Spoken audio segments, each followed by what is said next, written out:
মমতা ব্যানার্জি তার রাজনৈতিক জীবনে সবচেয়ে বেশি দূরদর্শিতার পরিচয় দিয়েছিলেন সুব্রত মুখার্জিকে গুরু নির্বাচন করে।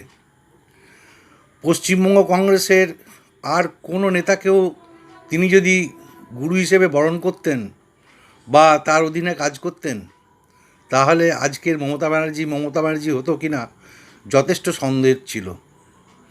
1984 সালে লোকসভা নির্বাচনে এমন একজন প্রার্থীকে সুব্রত মুখার্জি প্রার্থী করছেন, যার বয়স মাত্র 29 বছর, যার অর্থনৈতিক দিক থেকে যথেষ্ট দুর্বল, যার জীবনে কোনো কাউন্সিলর বা কোনো বিধায়ক হওয়ার কোনো অভিজ্ঞতা নেই, এমনকি কোনো রাজনৈতিক বড় পদাধিকারও নয়। সেই রকম একজন কম বয়সী 29 বছরের মহিলাকে ভারতবর্ষে জাতীয় কংগ্রেস লোকসভা নির্বাচনের প্রার্থী একমাত্র সুব্রত মুখার্জির পক্ষেই করা সম্ভব ছিল।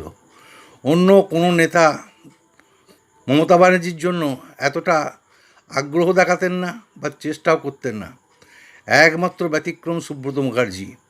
তিনি তার সমস্ত শক্তি প্রয়োগ করে মমতা ব্যানার্জিকে 1984 সালে কংগ্রেসের প্রার্থী করেছিলেন। এই জন্যই আজকের মমতা ব্যানার্জি। নমস্কার।